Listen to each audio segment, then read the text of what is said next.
नमन मंच। इस कविता में मैंने एक कवि की वेदना को प्रस्तुत किया है। कविता का शीर्षक है कवि और कविता।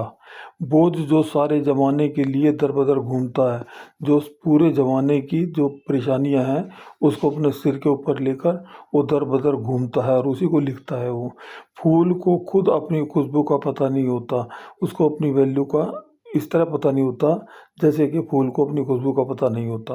खुशी ही बांटता है जो हरदम कभी नहीं रोता है, इस मतलबी जहान में बस वही कवि होता है।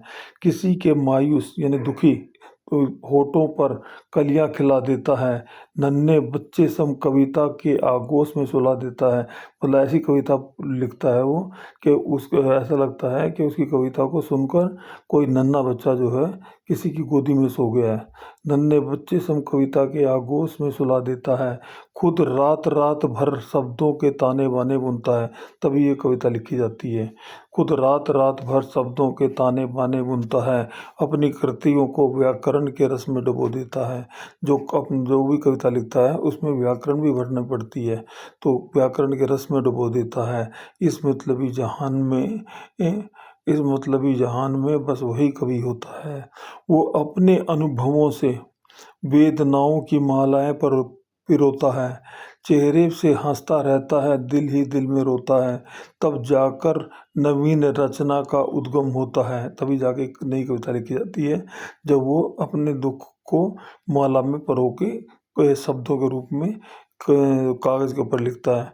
चेहरे से हंसता रहता है, दिल ही दिल में रोता है, तब जाकर नवीन रचना का उद्गम होता है। ख्वाब नए नए श्रोता के मन में बोता है। ख्वाब नए नए श्रोता के मन में बोता है। ऐसी ऐसी चीज़ें लिखता है जो कि वास्तव में होती ही नहीं है। तो इस तरह से वो ख्वाब नए नए श्रोता के मन में बोता है। दही की तरह से अंतर भावनाओं को बिलोता है। जो अंतर की मन की भावनाएं होती हैं वो दही की तरह बिलोकर उसमें से मक्खन निकालता है, यानी खुशियाँ निकालता है या कोई अर्थ निकालता है। भावनाओं को बिलोता है, बिलो के मक्खन रूपी भावनाओं को निकालता है।